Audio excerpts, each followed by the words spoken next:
Okay, okay. So I'm just waiting for confirmation that she filed it, and I think we'll be ready. Okay, yeah, and I will, I mean, I know that if you could just let me know, then I can let Jennifer Ball know she's the clerk. Okay. And then, so she can at least be looking for it. Okay.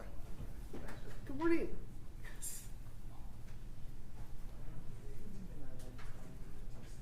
I'm glad I'm catching you now. Looks like you're about to start a big day. Yes, exactly.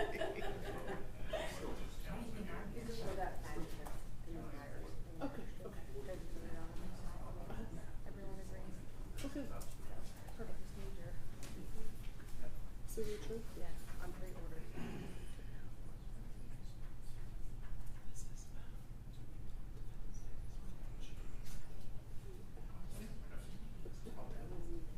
Yes.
So we're just trying to,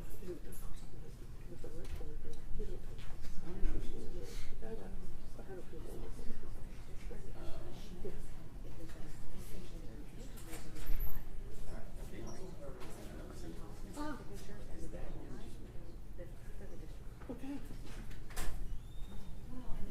Well, we're just kind of, we're kind of waiting for that. Okay. I mean, thank you. I'm not gonna. I did not know that. It describes it in a way that's. That part.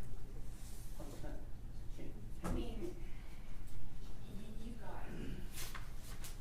There's nothing wrong in there. It is, but there's enough wrong.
Yeah, she her portfolio is here, so she's gonna call us in a second. Okay. Is he misbehaving in the house?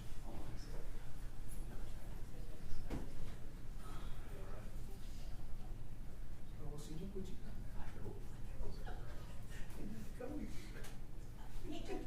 You may. So remember that habeas writ we talked about last week? Yes. With regards, I think all you just need to do is sign it. So do you want me to just like print out a copy and bring it to you? I got an email back from Kendall McKimmey. Oh, what did she say? She said these get filed One second. on, she said she can be here for a hearing on the 14th of May. I want a hearing. I don't know.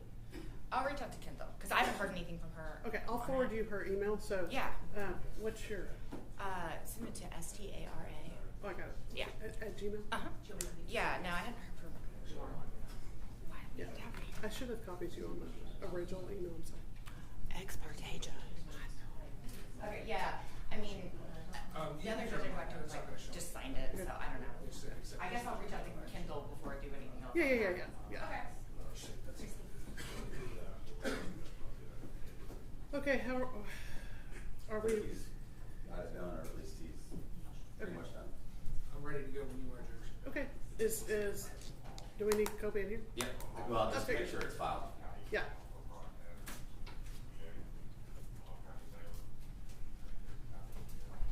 Christina told me that I have the power to actually file something without the clerk, which I did not know that I had that power. I have all sorts of power. This is like your fourth term. I know, you think I'd have it down now. Yeah, let's go ahead and, is he ready to go? Yeah. Okay.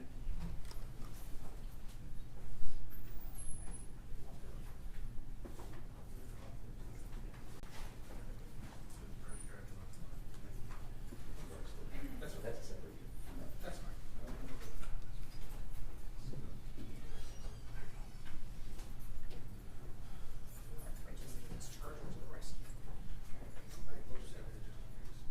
He's gone. We'll worry about it later.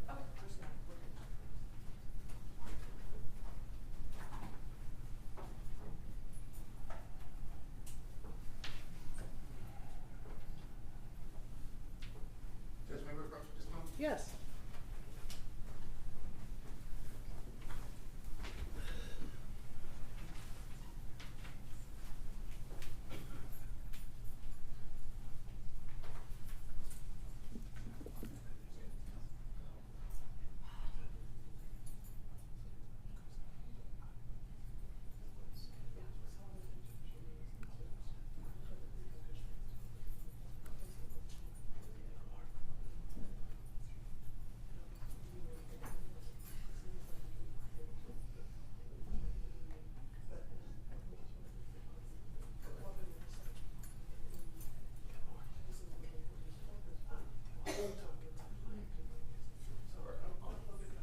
Thank you, Judge. Do you want this handwritten one or not?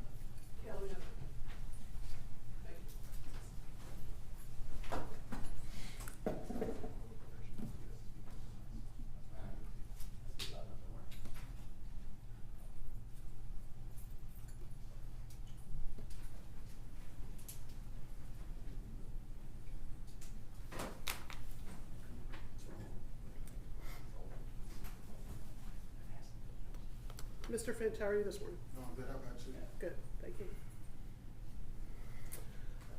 All right, let's go on the record. This is cause number F25, or in regard to cause number F2575722, styled the state of Texas versus Kendrick Finch. Let the record reflect that this is that I'm taking judicial notice that a pretrial hearing or a pretrial writ of habeas corpus has been filed in this case. We do not have a written number on this case at this time.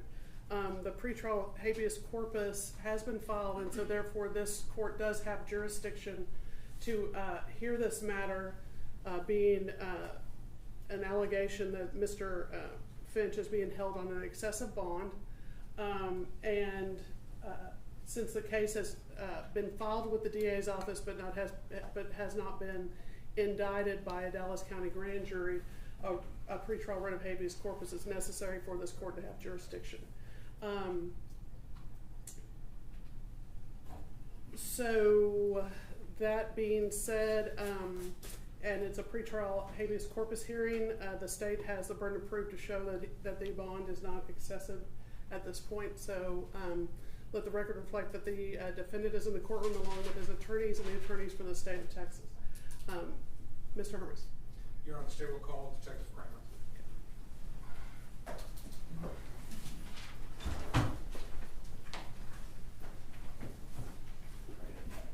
Detective, please raise your right hand. Do you swear or affirm that the testimony that you'll give in this cause will be the truth, the whole truth, and nothing but the truth, so help you God? I do. Okay, have a seat. Before we get started, I want just to make sure that everyone is aware both the people in the courtroom and also the attorneys. The state of Texas sets out rules for setting the amount of bail in any case. And the things that are to be considered by the court are that the bail or any conditions of bail shall be sufficient to give reasonable assurance that the undertaking will be complied with. The power to require bail is not to be used to make a bailant an instrument, or to make bail an instrument of oppression. The nature of the offense and the circumstances under which the offense was committed are to be considered, including whether the offense, A, is an offense including violence, or B, involves violence directed at a police officer. Number 4, the ability to make bail shall be considered, and proof can be taken on this point. Number 5, the future safety of the victim of the alleged offense, the law enforcement, and the community shall be considered. Number 6, the criminal history information for the defendant, including information obtained through the statewide telecommunications system maintained by the Department of Public Safety and through the Public Safety Report System developed under Article 17.021 shall be considered, including any acts of family violence, other pending criminal charges, and instances in which the defendant failed to appear in court following a release on bail. Number 7 is the citizenship status of the defendant shall be considered. Additionally, the courts in this state have held that other issues or evidence can be taken on. Number 1, the defendant's work record. Number 2, family ties and ties to the community. Number 3, the defendant's length of residency. Number 4, prior criminal record. Number 5, whether the defendant has previously complied with bond conditions. Number 6, any other outstanding bonds. Number 7, any aggravating offense in the charge, aggravating factors in the charged offense.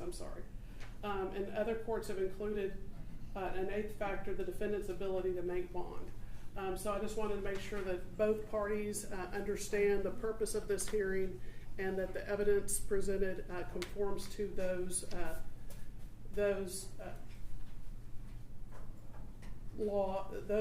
instances in which the law covers what is actually relevant into setting bond.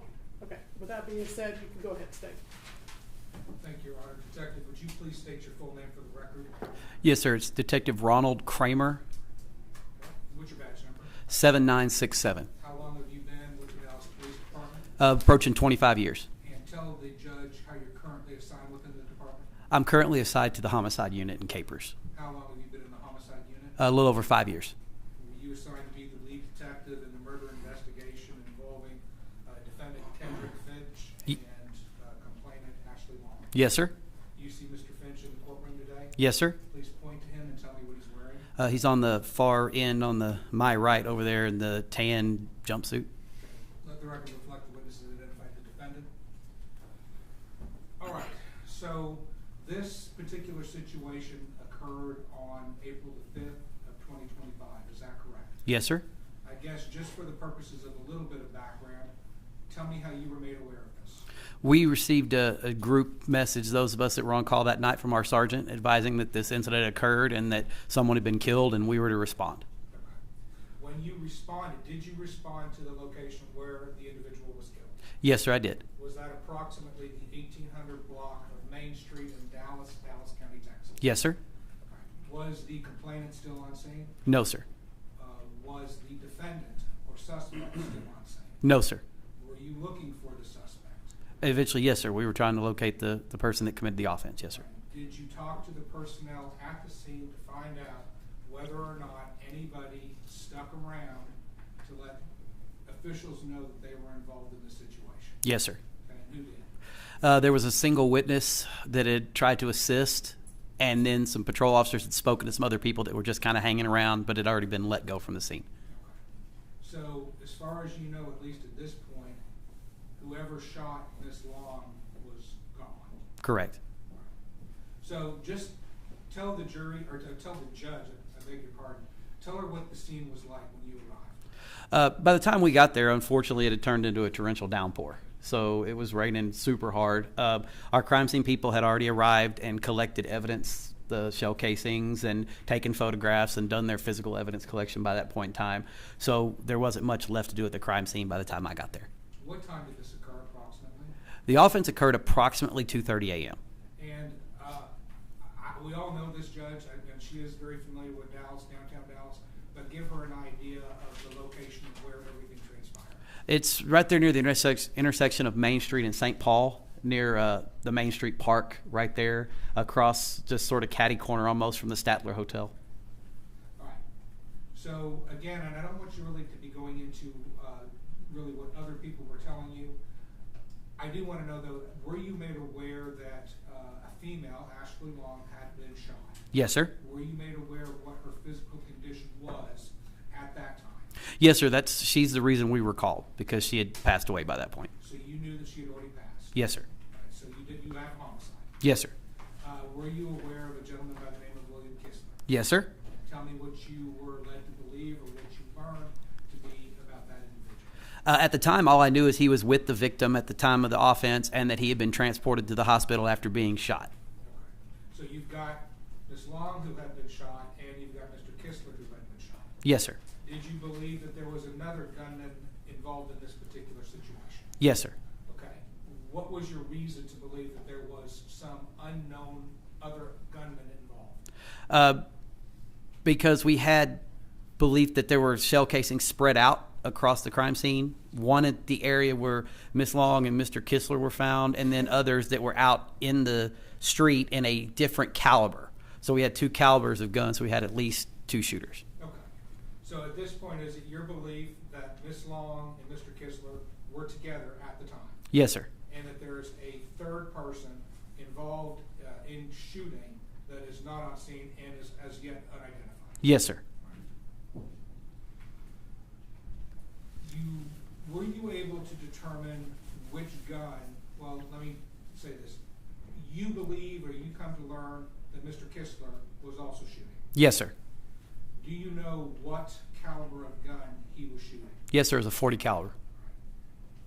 You said that there were 2 different calibers of cartridge cases that were found at the scene. Yes, sir. What was the other caliber? 9mm. All right.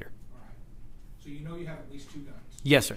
And do you believe, I know you haven't had everything come back yet in a final fashion with ballistics. This is still a relatively new case. But is it your belief that the fired cartridge cases that you saw at the scene and recovered belonged to an incident together, that they happened together? Yes, sir.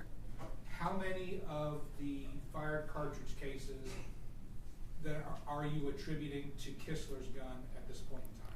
I believe, and I'd have to check the crime scene note to be exactly specific, but I believe there were 3 fired .40 caliber cartridge casings. Okay. And if you were to review the crime scene supplement, would that help refresh your recollection? Yes, sir.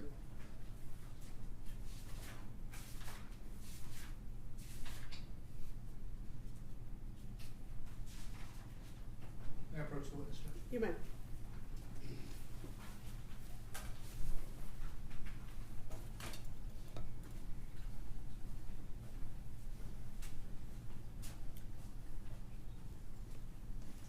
Oh, that was a cartridge. So it was 3 and 1. That was the unfired cartridge? Yes, sir. Okay. All right, Detective, so based on the crime scene report, there were 3 fired cartridge cases, meaning a spent cartridge, and 1 unspent or live cartridge, full Yes, sir. bullet, correct? Yes, sir. Okay, that are related to a .40 caliber handgun, Yes, sir. which you attribute to Mr. Kistler. Yes, sir. The 9mm, do you recall how many fired 9mm cartridge cases were recovered from the scene? Again, just to confirm, I'd have to look for sure, but I believe it was 7. Okay. But I like I said, that's all listed in there. Sure. Can I approach him? You may.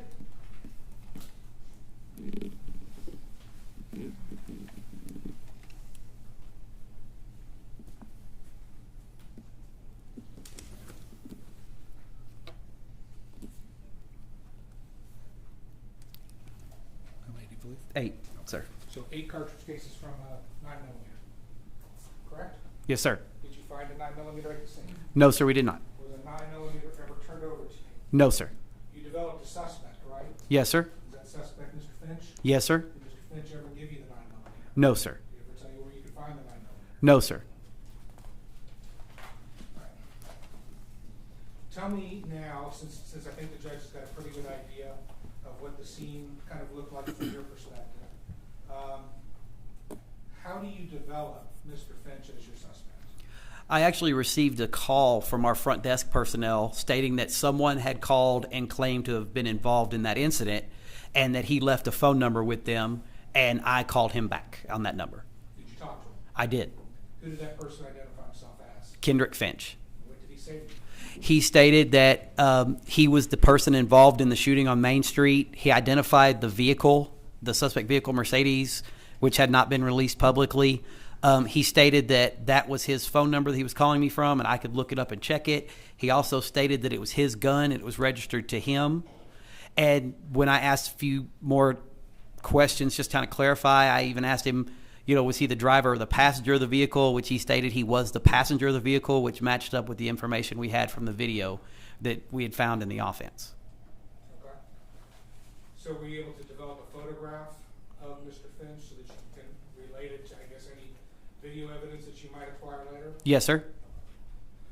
Did you ask Mr. Finch at this point in time, since I think based on what you just told me, him knowing facts about this offense that were not a matter of public knowledge, were you fairly confident that this individual was involved at that point? Yes, sir. Did you want to talk to him? Yes, sir. Did you express to him that you wanted to talk to him? Yes, sir. Did you invite him to turn himself in, or not as a suspect, even just to come in as a citizen and talk to you about the role that he may or may not have played? Yes, sir. Did he tell you that he would do that?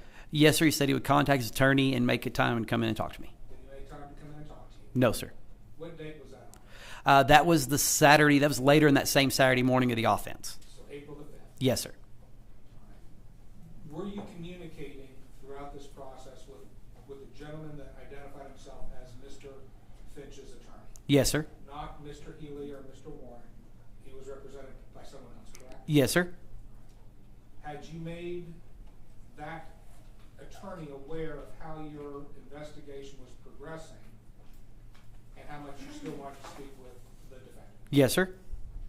Were there assurances that he would come in at some point? Yes, sir. Again, did he come in? No, sir. Did you at some point, based on your investigation, decide to go get a warrant from the judge for the defendant's arrest? Yes, sir. Did you communicate that to the attorney? I did. What date was that on? I believe that was on Tuesday the 8th. April the 8th. Yes, sir. When was it that the defendant surrendered himself on the warrant that you made them aware of on April the 8th? It was the following Friday, not the Friday of that week, but the Friday of the following week. Was it the 18th of April? I believe that's correct. Yes, sir. Okay. So for 10 days after being made aware of the warrant's existence, presumably, there was no surrender on the part of the defendant to law enforcement. That's correct, sir. Okay, and this is the best of your recollection? Yes, sir. All right, as part of your investigation, Detective, let me go back. We have not yet received from the medical examiner's office the autopsy report and all of the accompanying documentation by toxicology with the autopsy report. That is Am I correct. right about that? Yes, sir. That's correct. Okay. But do you have some idea about the scope of the injuries received by Mr. Kinsler and Ms. Long? Yes, sir. I do. Okay. How was Ms. Long harmed? How was she injured? She suffered a defect to her right armpit in this area right here, and then another defect in her right hip. Okay. And presumably those were fatal gunshot wounds? Yes, sir. As far as Mr. Kinsler is it Kinsler or Kistler? Kistler, I believe. Yes, sir. All right. As far as Mr. Kistler is concerned, what was the extent of his injuries? He suffered defects to his lower left leg that included, I believe, shattered bone that had to be replaced with, or had to be fixed with pins and rods and all that kind of stuff. Okay. And have you spoken with Mr. Kistler? I've spoken to him twice since the incident. Yes, sir. Have you received his cell phone? Yes, sir. And are you in the process of doing a forensic analysis and download of all of the contents of his phone? That's already been completed. Yes, sir. Outstanding. And have you asked for CDR information for his phone as well. Yes, sir. What about with Ms. Long? Same thing with her phone? We have her phone. Computers have not been able to get into it yet. We don't have a passcode for it, but our digital evidence people have it, and it's still on the system trying to work. Yes, sir. Okay.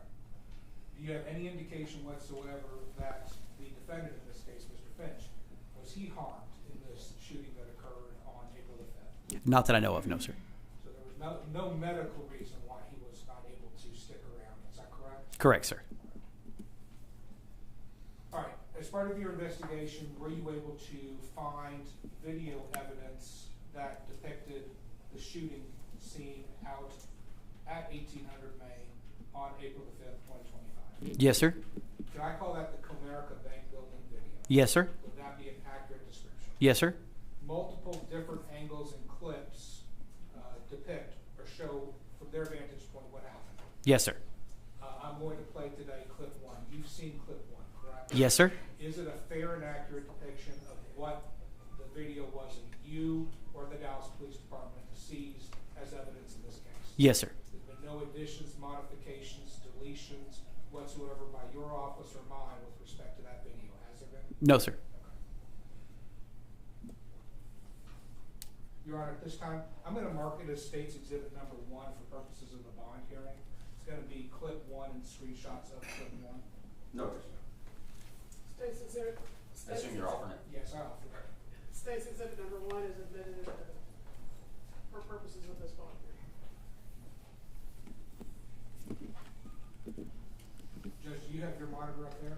I do. Okay. Is it working up there? It is. Which one? Any given day, any number of my monitors will not work. So that was a brand new one that won't work. So. I don't know if there's anything I can do, Your Honor. It appears to be on, so that's the extent of my technical expertise. Okay. Mine too. Thank you. Okay. Now proceed, Judge. You may. All right. Detective, you earlier testified that this was the 1800 block of Maine here in Dallas County, Texas. Does that appear to be what is depicted on State's Exhibit 1, the video that's now being shown in the court? Yes, sir. Give us again, for those of us who may not be familiar with Dallas, give us an idea, show us around, tell us what we're looking at. Okay, this is Main Street that you see here across the top. To the right of the screen is actually to the west. To the left of the screen is back to the east. The next intersection to the east is St. Paul. The intersection to the west, the next intersection is Hervey. This is the, what would be the north sidewalk right here that you're seeing right here, which is the Comerica Bank Building. Okay. When did you acquire this video, roughly? Monday the 7th.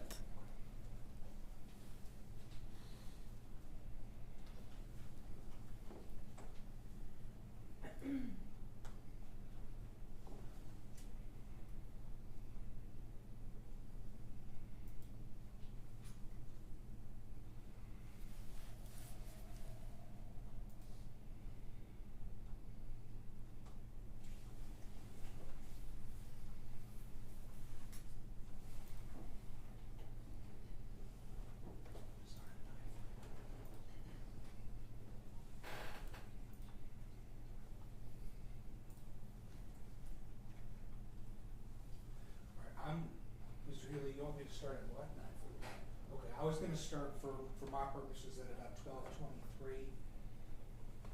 Actually, I'll go back.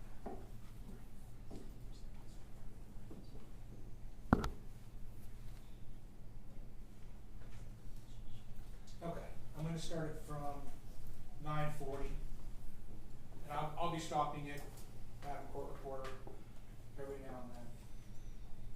All right. Stopping publication at 9:51 elapsed time into the video. These two individuals here coming up on the sidewalk, is that going to be Mr. Kistler and Ms. Long? Yes, sir.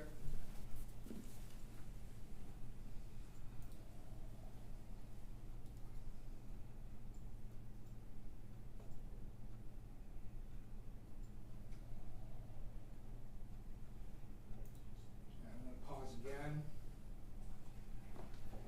at 10:02 elapsed. Are you seeing cars driving up and down the street? Yes, sir. There was at least two that just passed in that last second. Yes, sir. correct? Yes, sir. You can see people standing on the other side of that street, correct? Yes, sir.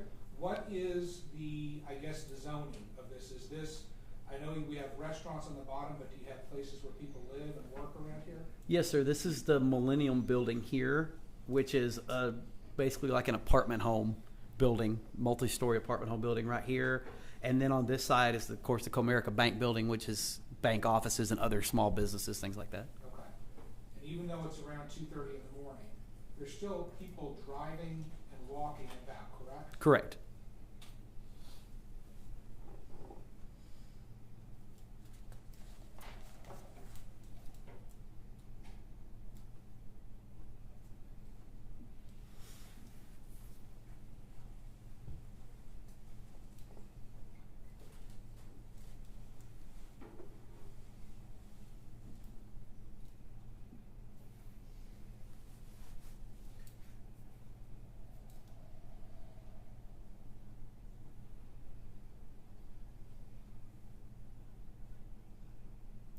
Okay, I'm gonna stop it again at, I believe that says 10:37. Did you see on the video where another individual has walked across Main Street towards where Mr. Kistler and Ms. Long are? Yes, sir. And you see Ms. Long putting up her hand to Mr. Kistler and then engaging with this individual? Yes, sir.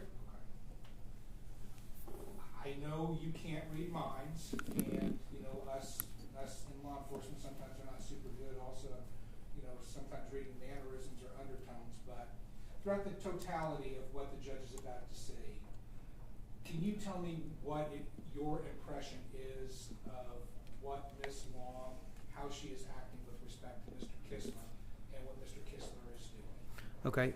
Yeah, it looks like Mr. Kistler is involved in some kind of verbal altercation with somebody on the other side of the street, a lot of chirping back and forth, and that Ms. Long is trying to get him to just leave. She's trying to get him to go away, and they'll just leave, and it'll be all right. And are you basing that, again, we'll accept that as just your opinion. Yes, sir.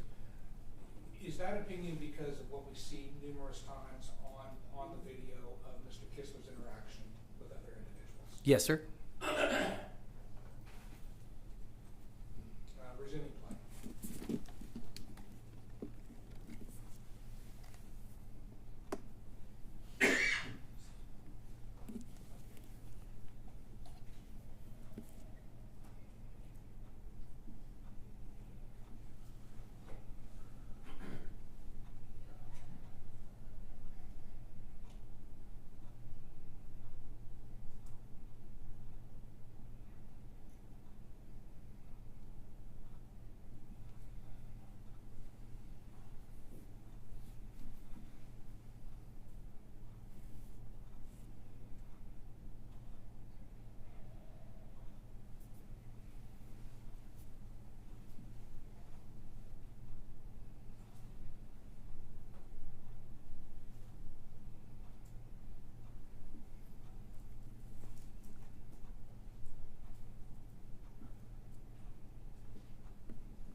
I'm going to pause in publication at 12:23 elapsed.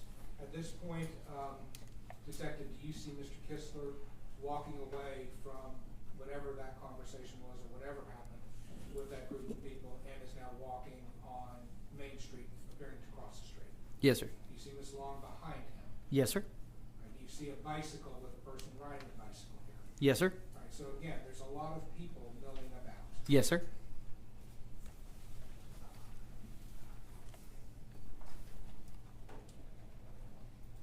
All right, again, I'm going to pause.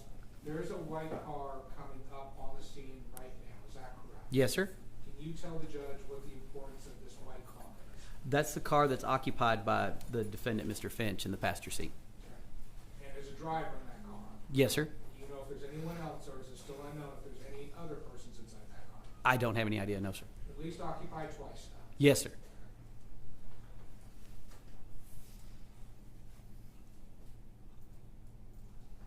All right, the car, I've now paused publication at 12:30 elapsed. Does it appear that Mr. Kistler touches the entire right side, passenger side of that car as it passes? It does, yes, sir. Do you see that car then come to a fairly abrupt stop? Yes, sir. Here at 12:30, where the video is stopped and that car has come to a complete stop, what is the relationship of the individuals behind the car, Mr. Kistler and Ms. Long, right now? They both have their back to the vehicle and they appear to be walking away.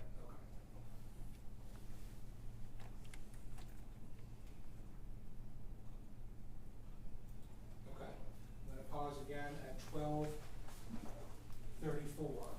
At that point, you see Mr. Kistler run up to Ms. Long. Yes, sir. Okay. Based on your investigation, what is the reason that you believe that he has run up to Ms. Long? I believe that Ms. Long is in possession of Mr. Kistler's gun. She has it in her purse. And I believe he may be trying to get it out of her purse.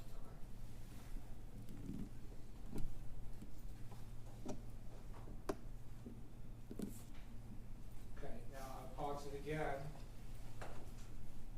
12:38 seconds elapsed. At this point, a gentleman has stepped out from the passenger side of that white Mercedes. Yes, sir. Who is that person? That's Mr. Finch. Does Mr. Finch have anything in his hand when he steps out of that vehicle? Yes, sir. He has what appears to be a handgun in his right hand. And how is it that you know that? Because when you look at the video and you're able to slow it down and zoom it in, you can see him clearly get out of the car with the object in his hand, dark colored, appears to be a handgun. So from a seated position exiting the vehicle until the standing position next to the vehicle, Mr. Finch has a gun in his right hand. Yes, sir. It appears so. Keeps it down by his right leg, is that correct? Yes, sir. But it is noticeable, you can see it even from video, much further away than these individuals are. Yes, sir. At this point in time, has Mr. Kistler retrieved his gun? No, sir.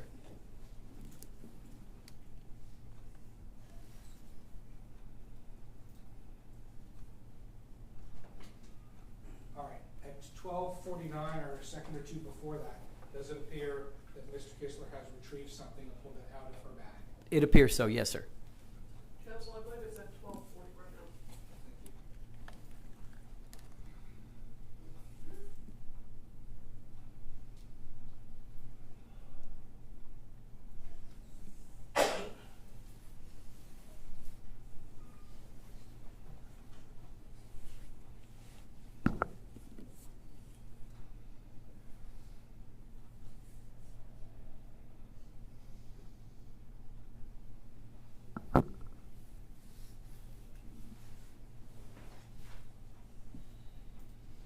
I'm going to stop publication at 13:12.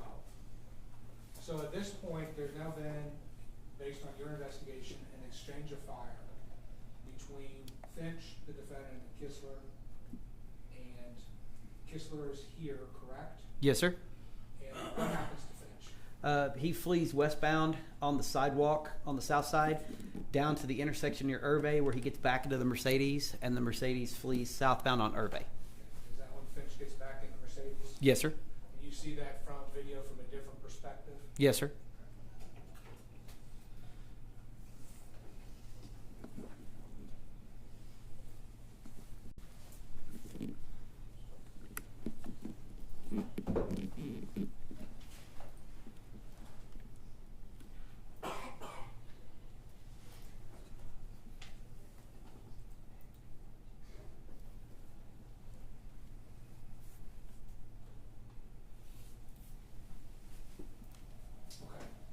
Your Honor, for purposes of the record, these are going to be still shots from State's Exhibit Number 1, the clip that the court just saw a part of. All these still shots are going to be from within the period of time that has been played to the court.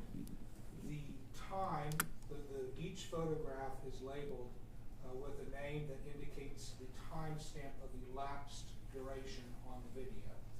I will represent to the court that, for example, like this particular still shot indicates that it was at 12:29 elapsed. Because there are multiple frames within each second, I can't tell you, and I don't propose to tell you which frame it is within that second. I just merely need to make it available to the court that this is the particular time of the photograph being taken.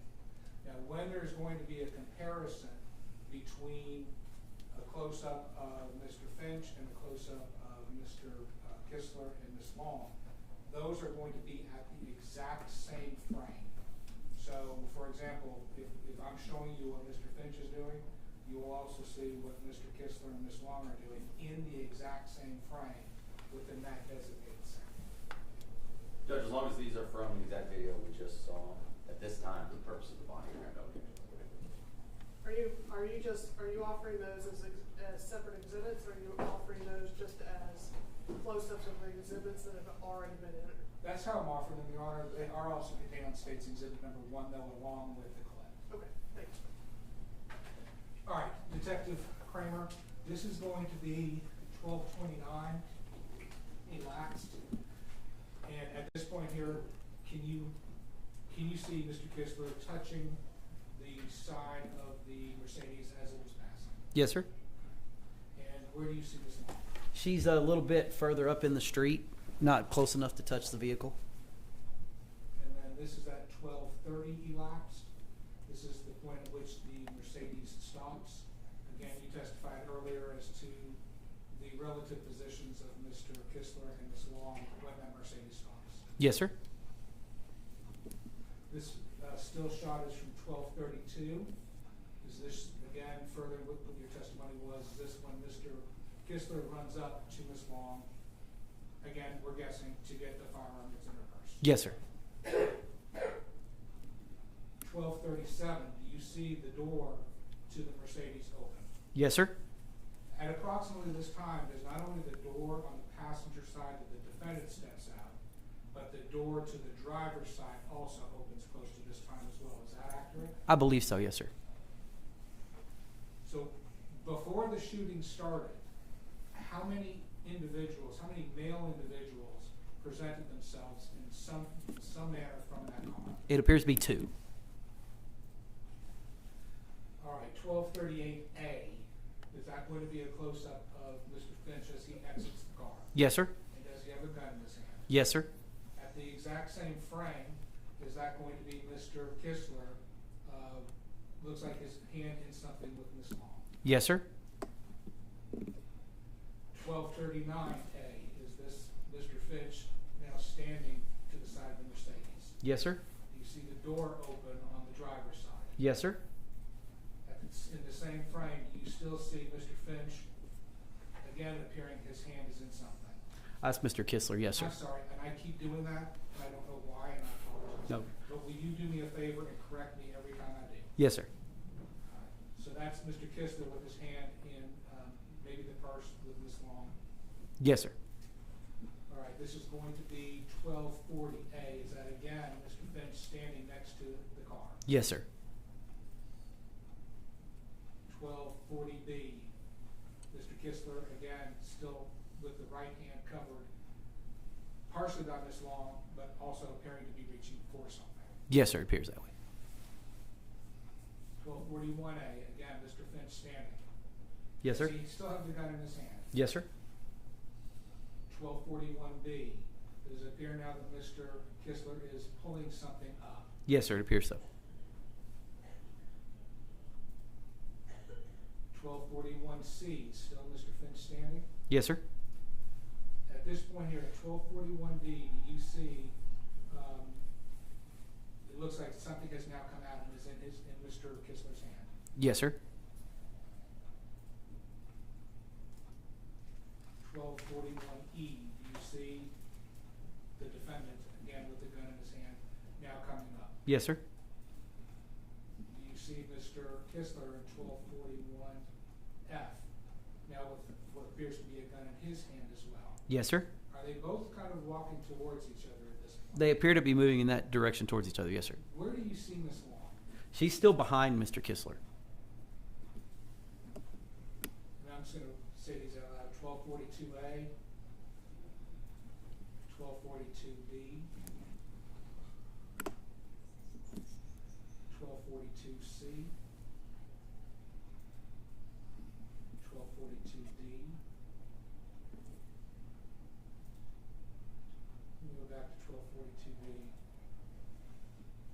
again, I know perspective is you can never make this absolute, but at least in these series of photographs, do you see where that gun appears to be aimed? Still appears to be aimed like more down and across the street than actually at Mr. Finch. 1242E.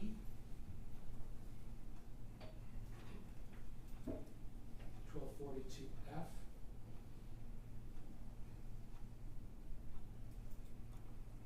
1242G. 1242H. Do you see an occupied vehicle just to the left, several feet, but also too close, I would guess, for comfort? Do you see an occupied vehicle right next to these two individuals? Yes, sir.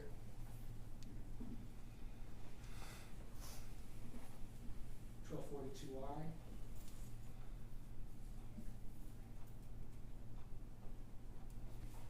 1242J.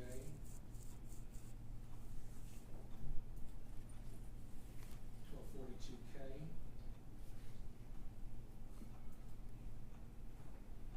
1242L. 1242M. 1242N.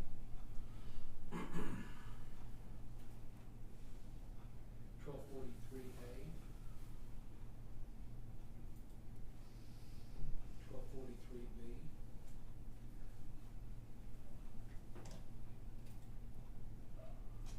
1243C. Just in between the photograph from a frame or two immediately before this, do you notice a repositioning in the gun on Mr. Finch? Yes, sir. He's brought it up to an aiming and firing position. Okay. Do you have a belief as to whether or not, and if you don't know, that's also a perfectly good answer. Do you have a belief as to whether or not shots have been fired at this point? I can't tell for sure from the video. 1243D.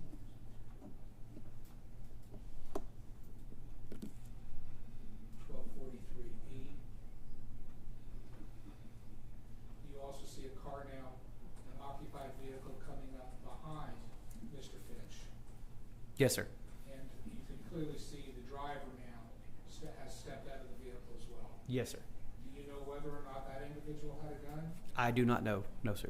Do you know anything about, whether or not there was any indication of weapons or anything on his part? I can't say. There's no good enough video to say that. 1242F. 1243G. 1243H. Do you notice any difference now in the way in which Ms. Long is standing? I believe from the video that she's standing in a way that I believe this is the point where she first got shot. 1243I. Clearly, what does 1243I show? Shows a muzzle flash coming from the end of Mr. Finch's weapon. So He fired a shot at that point. for sure at this point. Yes, sir. At that point, there's for sure a gunshot. 1243J.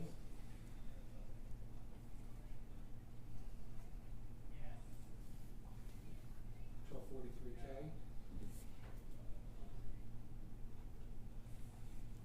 1243L.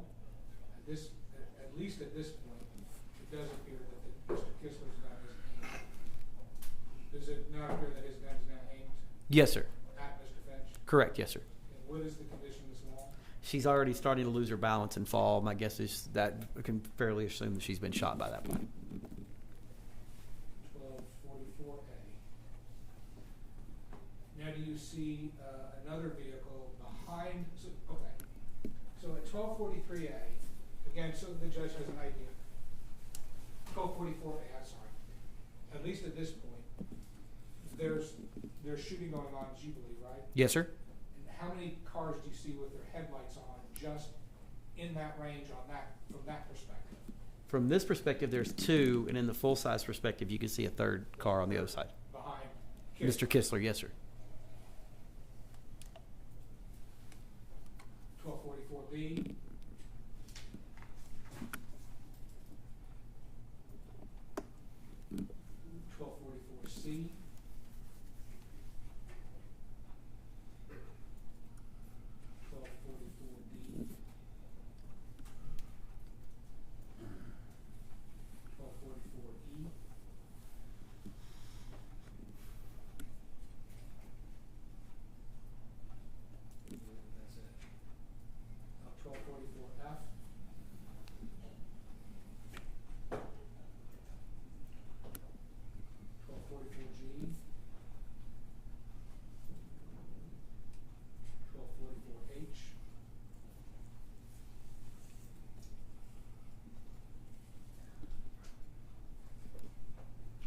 based at least on your watching of this video, did you also get videos from the Crafty Irishman as well? Yes, sir.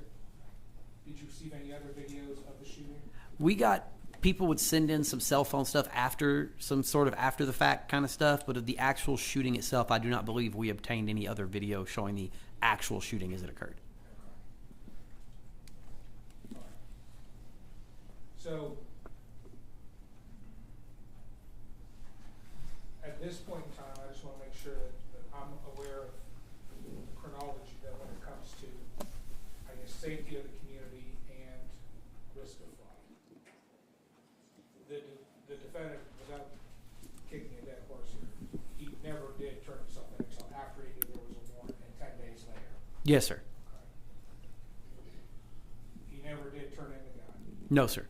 He never has provided you with any details of this particular offense beyond what he told you just in your cursory call. Correct. The defendant was the first one to step out and present a firearm, but at least based on our view of this video, correct? Yes, sir. Based on what we see on the video, that's what it appears. Do you have an opinion as to who shot first? I can't make an opinion based on that, just because now I can tell you Mr. Finch's gun was pointed in Mr. Kistler and Miss Long's direction, and she had started to fall prior to what appears to be Mr. Kistler directing his gun at Mr. Finch. So to go out on an assumption, I would assume that Mr. Finch fired first. And we accept that's an assumption. Yes, sir. And there's no doubt about it, this is a busy area with real living people who are walking and conducting their lives. Yes, sir. Was there damage from both of these guys to buildings and vehicles or doors or whatever? The Millennium Building had a couple of windows that had bullet holes in it. Yes, sir, into their office area.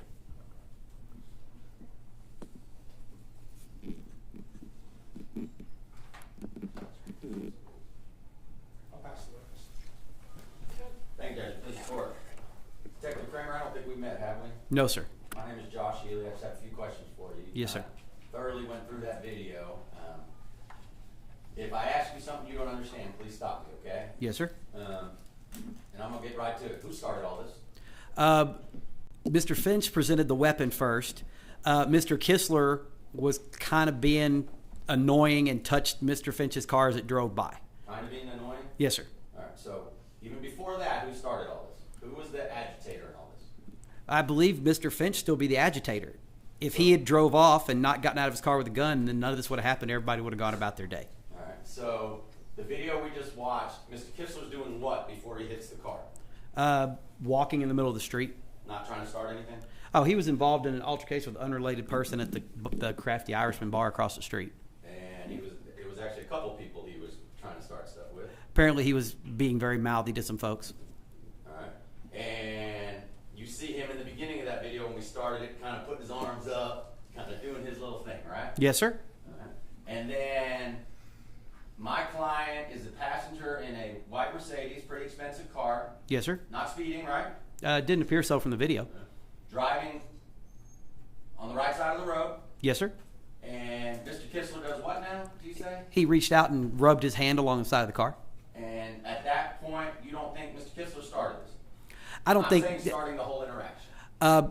Yes, I will say that Mr. Kistler initiated the turn of events that led to this situation. And Yes, that's sir. what I'm gonna get to. Okay.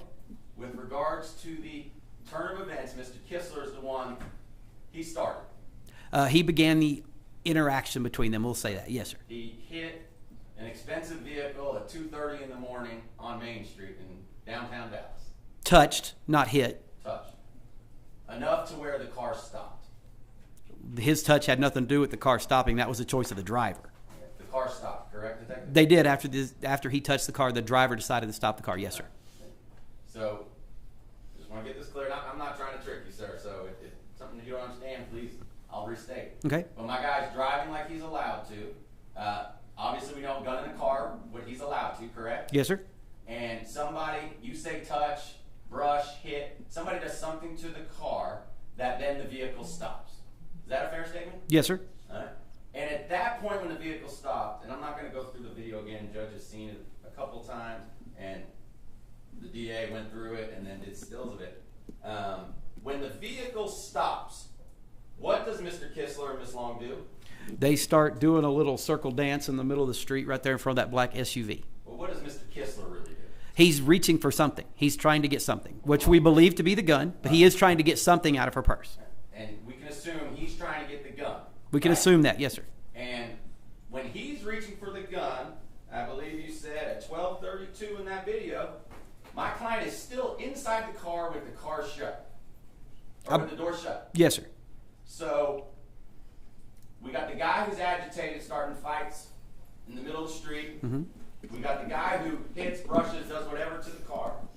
And then my guy's car stops, and Mr. Kistler decides, I'm going to get the gun. Right? That appears so, yes, sir. So who started it? Mr. Kistler again touched the car, which led the driver of the car to make the decision to stop the car, which then led to your client deciding to get out of the car with a gun in his hand. You're skipping one big point, detective. When the car stopped, what was Mr. Kistler doing before my client got out of the car? He was wrestling around with Miss Long in the middle of the street. Trying to get the gun. As far as anybody knows, they're just wrestling around. A standard person walking down the street would be like, what's he doing? He's wrestling with the young lady. But we know what happened only because we can look back from the beginning. Stop for a second. Ladies and gentlemen in the audience, I don't want to see any comments, any reactions to the testimony. If I see any of them, I'm going to have the bailiffs remove you. Okay? We are here to find out the facts that as we know them right now. Go ahead. Madam Chief Judge. You may. Thank you. Take it home and try and make it short and simple. My guy, my client, sitting right here, Mr. Finch never got out of the car until, 6 seconds, 7 seconds of Mr. Kistler trying to reach for a gun. Correct? Your client didn't get out of the car for 6 or 7 seconds. It appears as though Mr. Kistler was... Am I asking a difficult question? You're asking a question that's not exactly... You're trying to phrase the question in a way to get me to say the answer you want when it's not exactly the truth. Question based on the time frame. Okay. The counsel, you need to let the witness finish answering his question before you ask the next question, because my court order cannot take down two people talking at the same time. Okay, ask your next question. Sir, at 12:32, Mr. Hermes, great job, showed when Mr. Kistler is trying to reach for a gun. Right? In hindsight, we know that's what he was doing, yes. And my client does not open that door until 12:37 and doesn't get out of the car until 12:39. That's correct. So, if my math's correct, that's 7 seconds of Mr. Kistler trying to get a firearm because my client's car stopped in the middle of the road after being brushed or hit or whatever. Is that a fair statement? Fair, I don't know, because again, we're looking hindsight that we know that he eventually got the gun out. So, You can say it, he asked a yes or no question. okay. Is it fair or is it not fair? Yes, it's fair. Thank you. Again, officer, I'm trying to make it quick so we can be done here, but I need you, the time frame is very important here, okay? Okay. So for 7 seconds, and Ms. Long, who in my opinion is an innocent victim in this case, is trying to push Mr. Kistler back. Correct. And basically throughout this entire video, Ms. Long is trying to push Mr. Kistler back. Correct. And you know from your investigation, Mr. Kistler is not allowed by law to have a firearm, correct? Correct. Yet, he has a gun in a bar, correct? Yes, sir. He is reaching for a gun after brushing, hitting, or whatever you call it, someone's car. Okay. Yes, sir. And why isn't he allowed to have a gun? Jack, this is not relevant for the purposes of this hearing. Overruled. I'll allow you to establish that. Due to his prior criminal history, he's prohibited from owning a firearm or possessing a firearm. And you're not allowed to possess it in a bar, but it serves alcohol greater than 50%.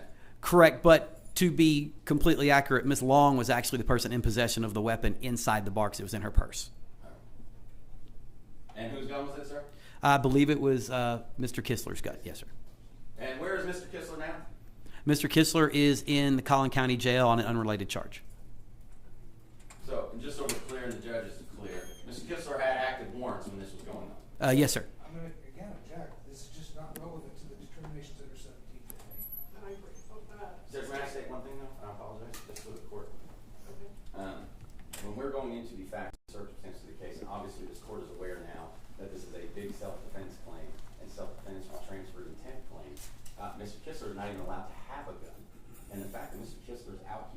with 2 active warrants trying to start fights on the street, then hitting another car, then pulling out a gun before my guy gets out of the car is highly relevant to the facts and circumstances of this case.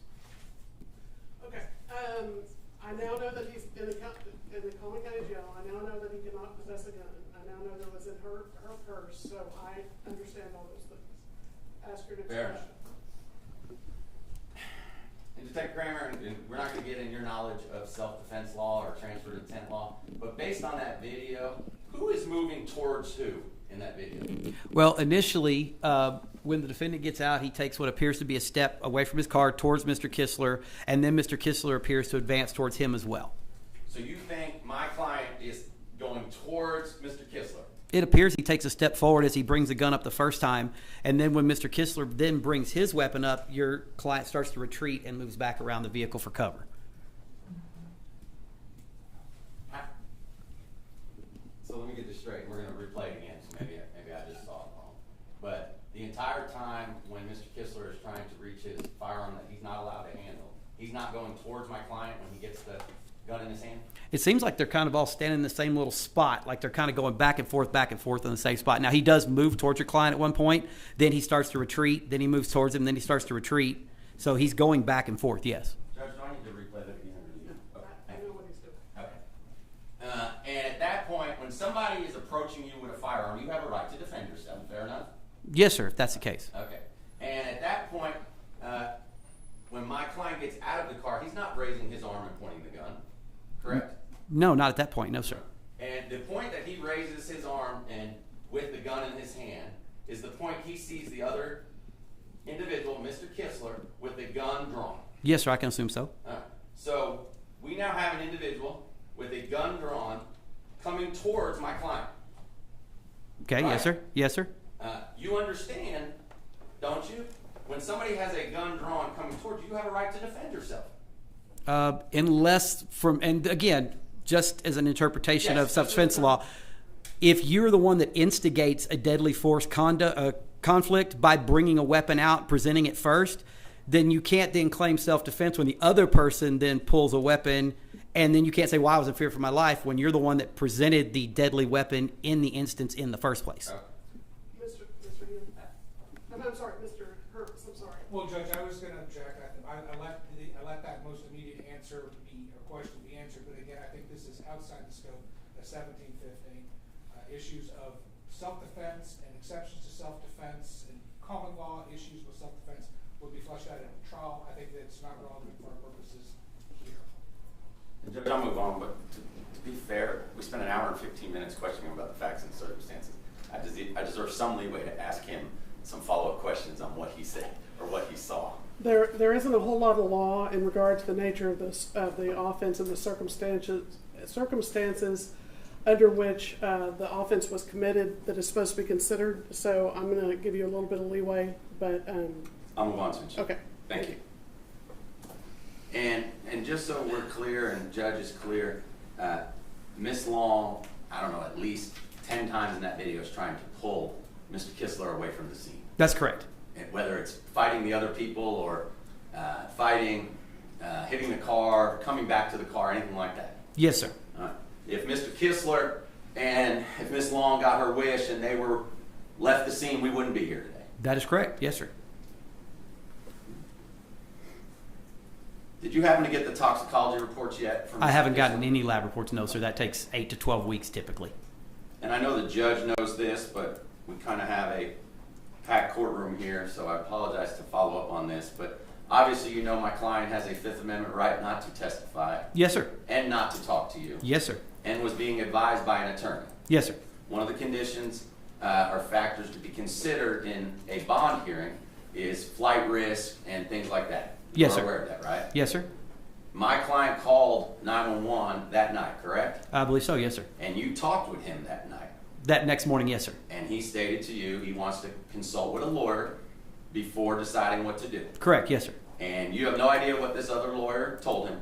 I have no idea what he told him. No, sir. But immediately upon there being a arrest warrant, my client voluntarily checked himself in. Immediately being 10 days later, or immediately being that same day? No, I'll rephrase. When he got everything situated, according to his lawyer at the time, He then voluntarily checked himself in.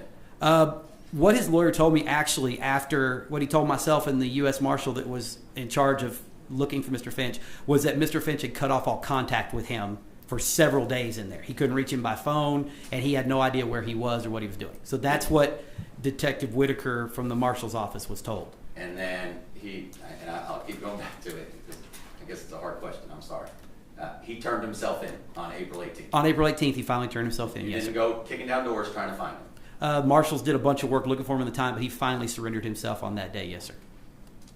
Why do you keep adding stuff? I just asked, did you kick down doors? I did not, but the Okay. Marshals put a lot of work into surveillance and following people and doing traffic stops and things of that nature. I didn't ask a single thing about the Marshals, did Okay. Judge, I object to argumentative. I'm just trying. Sustain. Move along. Did I ask anything about the Marshals? You did not, but you said that I didn't go kick in doors. Okay. Sustain. 1 second, Your Honor. You can.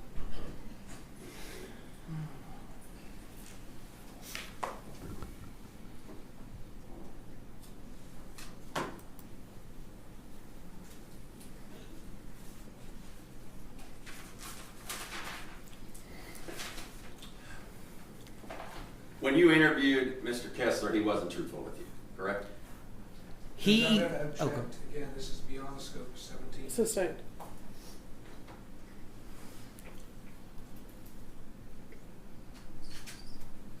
And the reason I'm sustaining that is we've moved past the offense and into the investigation. And that's all I have, Judge. I'll pass it this time. Okay. I don't have anything else, Judge. Okay, let's, we've been going at a pretty good clip. Let's take a 5-minute break.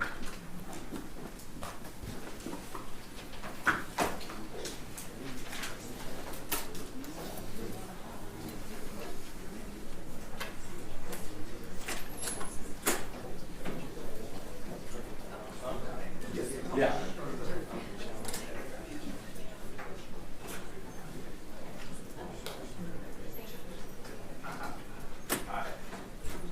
I was gonna write it down a little bit.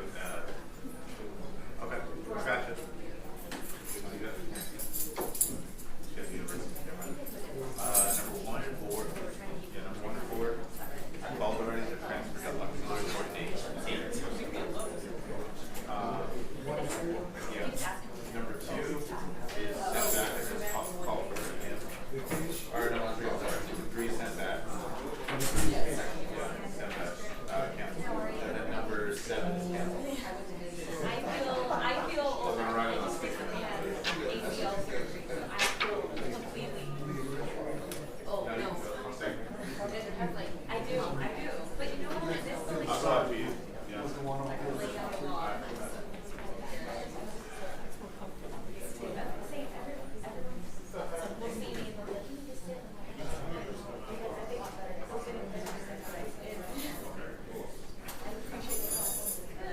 And actually, to be frank,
to be a 60-year-old woman with my hot flashes. I have a. I should have watched me my son. I'm like, I should have read.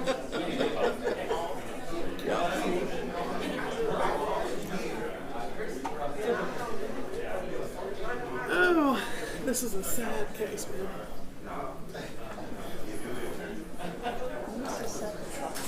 It's not even been indicted yet. Supposed to have all of it.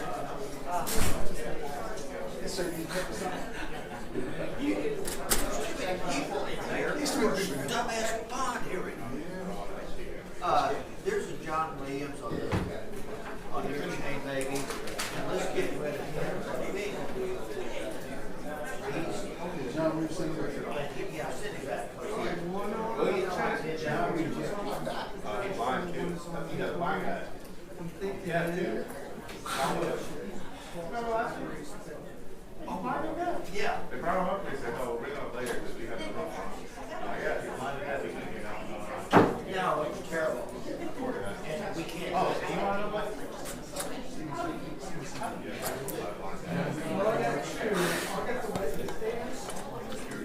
And then I put the hot ones in when I first started. And he did. Oh, I'm sorry. It's crazy.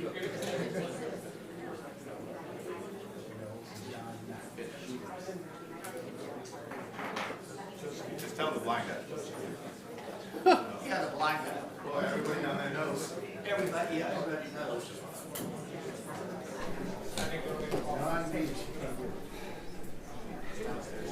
Oh, he's still downstairs. We'll send him over there. Yeah, send him all the way back. Oh, you're welcome. Always try to be cooperative. I was telling your crew outside, I said, my first 35 years ago, when Sean Rabb and I started within a few months of each other, and my first encounter was with Annie Alvarez, and the assignments desk said, oh, he's media friendly. And she said, you just set up in the window and shoot through there. And so I just sat up outside and started doing what they told me. And the next thing I know, the bailiff's tapping me on the shoulder saying, oh no, the judge would like to see you in his chambers. Yeah. And that's how I met Manny. And we became good friends later and stuff. And I just walked back there and there was the Velvet Elvis that he was famous for. Oh, yeah. I've got Jax Teller from the show Sons of Anarchy. Oh, really? In my office, yeah. And that's what I always learned is judges are people, but their court is sacred. So I always like to make sure I touch base with you. And I've got the thank file. you. All right. Oh, you came through? Yeah. Oh, great. Thanks, man. Hey, Judge, I got to run. Okay. I think they're just going to argue. They were going to put on. Hey, can you come to the corner? We'll put on the witness or whatever and argue. So, but I've got to run. Okay. That sounds good. Okay. Thanks, sir.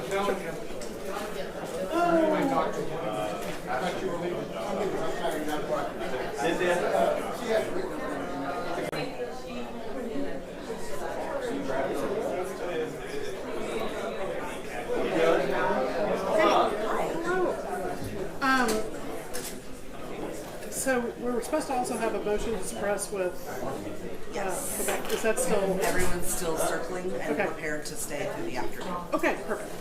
Some people are not, and we're resetting that, but you have a Okay. motion to suppress, another bond hearing, and a pre-trial. Okay. All of those things are with Danielle. Oh, good. So she's just I hanging told out. her I was like, I'll speak here, and she's like, okay. Okay, cool. Thank you for doing that, Rachel. Did you know about This? No. No one told us. No, I didn't. So one of them stopped by and like, hey, you're wondering. I'm like, oh yeah, this is no big deal. One murder case, it's mine, it's no big deal. I didn't know this was. The media stuff like that we got out of this. I would not spring this on there. I did not know. I had some idea, but I didn't know it was going to be this big. Well, I I should have texted you last night. But we put it together.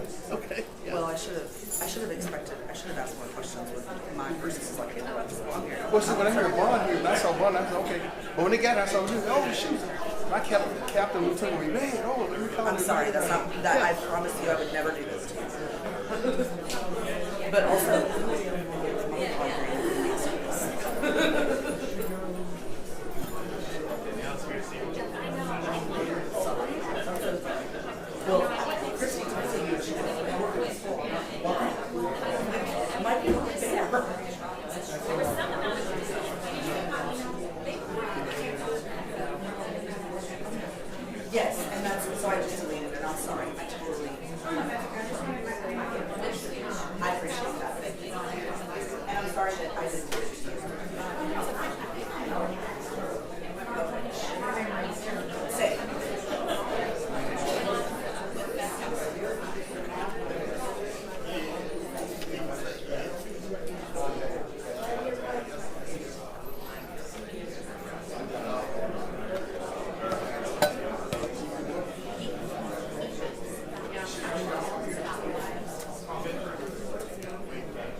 Josh, it's filed, and I've got all the paperwork I need, so everything's all good.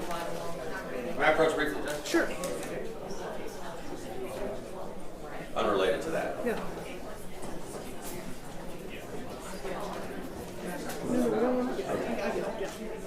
So, I just No, want yeah.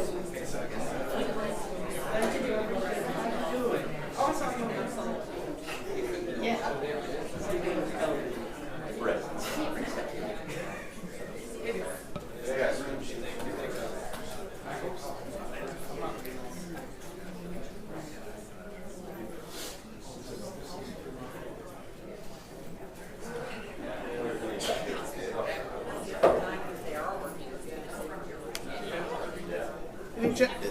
That's what we need. Jason, are you gonna call another witness or?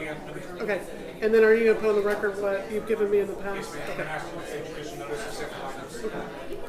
And you're gonna say what you. Yeah. Okay. If not, I gotta get that person down. Yeah, no. Okay. I'm not gonna, the pretrial services report.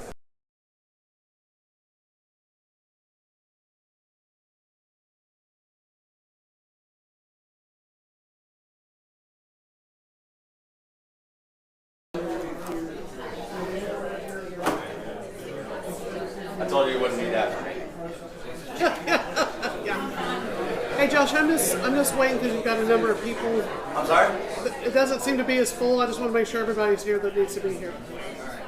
If you just say we're about to get started, and if they're not here, we get moving. Okay. All right, let's all take our seats again, please.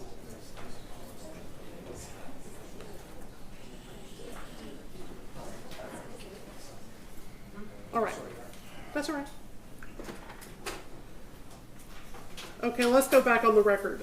We now have a written number. That written number is WX2591155 and F2575722, style of the state of Texas versus Kendrick Finch. The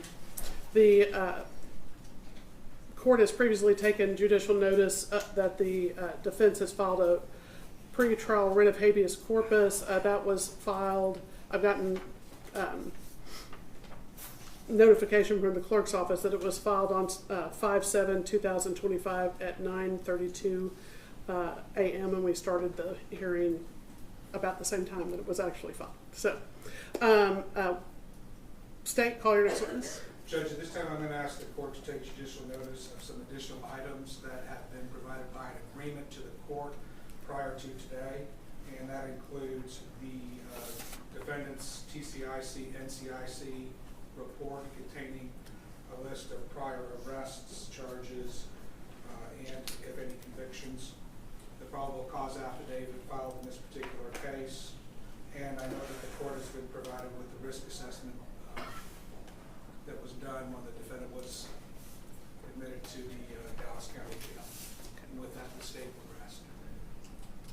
Judge, just so the record's clear with regards to the risk assessment, we've had a conversation off the record, everybody involved. I felt there were many mistakes in that, and the judge has caught those. So as long as the judge is aware of that, and I have no objections, and ready to proceed. Okay. I have reviewed the risk assessment prepared by the Dallas County Pretrial Services. I did notice that there were some mistakes made when I reviewed also the criminal history of the defendant. And since their weighted scale score is based on some of the things that I believe are mistakes, having reviewed his criminal history, I'm not going to consider the risk assessment just because I feel it's based on faulty information. But I am going to consider everything. So we have the NCIC, TCIC, also AIS. Is that correct? Yes, ma'am. Okay. And I also just want both parties to know that after our meeting last week that we had in chambers, when those documents were given to me, I also looked at documents, both pretrial and post-disposition, available on the public access of Odyssey for his prior cases. So I have reviewed that as well. Okay. Anything further from the state? No. Okay. Do you rest? I did. Okay. And you didn't put on the record, you also got the probable cause affidavit. Oh yeah, I'm sorry. And the probable cause affidavit, let me see what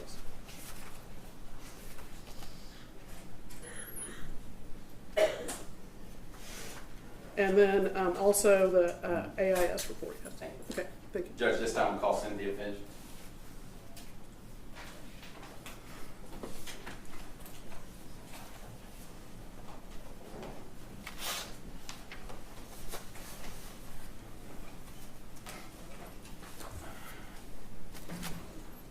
Ma'am, can you please raise your right hand? Do you swear or affirm that the testimony that you'll give in this cause will be the truth, the whole truth, and nothing but the truth, so be God? Yes. Have a seat. Thank you. If you will try to speak directly into the microphone. The chair doesn't move, but the microphone does. So, thank you. Okay. May I proceed, Your Honor? You may. Thank you. Please, the court. Ma'am, if you could please state your name and spell it for the court reporter. Cynthia Finch, Cynthia, Finch, Finch. Now, you just witnessed about an hour and a half of testimony. I promise this is going to go a little calmer, okay? Okay. Tell me, ma'am, who is sitting to my far left here? Kendrick Finch. Who is that to you? My son. And how old is he? 34. Do you have any other children? Yes. I have 2 boys, and I have custody of my granddaughter. 2 other sons in custody of my granddaughter. How old are they? 36 and 33. All right. And do you work, ma'am? Yes. Where do you work? At GAR. That could mean a lot to me. What is GA? Garland Auto Recyclers. All right. And what do you do there? I do inventory specialist. And do you live, well, let me back up. How long have you been working there? For about 5 years. What did you do before that? Medical assistant. And do you live here in Dallas County? Yes. And without not giving your address, but what part of Dallas County? Oak Cliff. How long have you lived there? For 60 years. Same house or apartment or area? Yes. Yes. And who do you live there with? My mom and my granddaughter. Kendrick, where does he stay? He has his own place with him and his girlfriend. Is his girlfriend here today? Yes. And what is her name? Ariana. And where do they stay? Are they in Dallas County as well? Yes. And how long have they been in Dallas County? For at least 6 years, 5, 6 years. What about your son, Kendrick? How long has he been in Dallas County? All his life. Does he travel much? No. Does he leave the county much? No. You understand, Ms. Finch, why we're here today? Yes. I've talked to you repeatedly about this. Judge has a decision whether to lower the bond, keep the bond, add conditions to the bond. She could even raise the bond if that's what she deems fit. But you understand, specifically your role in this right now is to talk about certain factors that she may consider in assessing the proper bond. Okay. All right? So first things, and I hate to ask this with all these people here, but approximately how much do you make a year? Probably about 40,000. All right. And with regards to you guys retaining my law firm, did you have family help for that? Yes. Who helped in that? My brothers and sister. All right. It was a collective from the family? Yes. All right. And with regards to your son, my client, Kendrick, does he work? Yes. Where does he work? He helps out with my brother at Hollywood Cuts. Hollywood Cuts? Yes. I assume that's a barbershop? Yes. How long does he do that? Like, how many hours a day? Monday through Saturdays, and the hours varies, like 10 to 6. So 6 to 10 hours a day? Yes. And no, I'm saying from 10 a.m. to 6 p.m. Okay. And so he's there all day, either cleaning, helping out, doing something like that? Yes. How long has he been doing that? For quite some time. About 6, 7 years. How long has Hollywood Cuts been in existence? That's a good question. Probably about 15, 16 years, I think. 31? Okay, my brothers. I'm sorry. I understand. This is hard, but it's been around a while. Yes. And if the judge were to give what we perceive to be a reasonable bond and allow him to work, he would still have that job, correct? Yes. And if the judge were to reduce that bond, would you do everything in your power to make sure he can abide by any and all conditions she sets? Most definitely. I know this is a weird question, but we have to ask. Your son's a U.S. citizen, correct? Yes. Born and raised here in Dallas County? Yes. He has, with regards to criminal history, a deferred adjudication for a burglary of a habitation, but no felony convictions. No. He served, I think, 26 days on a possession of marijuana misdemeanor. Yes. That's the conviction he has. Yes. With regards to what assurances can you give the judge if she were to lower this bond that you would make sure he shows up, he does everything she says? My assurance is everyone that is here for him today is a guarantee that he's going to be in court, because we stand behind him and we're going to make sure he do what's right. And without going into everyone that's here, is it mainly family and friends? Family and friends. And I've met a lot of them today for the first time, but this is everybody who's in his corner. Yes. Right now, the bond is set at $500,000. It was not set by this judge. It was set by a magistrate judge. You and I talked about what you thought you could afford. Is that correct? Correct. And what did you tell me you thought you guys could afford collectively as a group for Kendrick? 100,000. And you understand with the 100,000, if the judge were to lower it to that, I can pretty much guarantee she would force him to wear an electronic monitor. Would you have any problem with that? No. Would you assure that it's charged and on him at all times? Most definitely. With his girlfriend, I assume, and brothers and everybody else involved? He can't stand a chance with us. Third factor, nature and circumstance of the offense. We're not going to talk about that because the judge already saw and heard about that. Ability to make bail, we just talked about. That's the fourth factor. You told the judge what you thought you could afford. Safety of the community. Obviously, you know from prior that he was actually entitled to have a firearm. He was allowed to, but if he is on bond, you understand, for this case, he cannot have a firearm. I understand. Would you assure that to be true? Yes. Would you assure that his girlfriend, his brothers, his work understands that he cannot carry a firearm? Yes.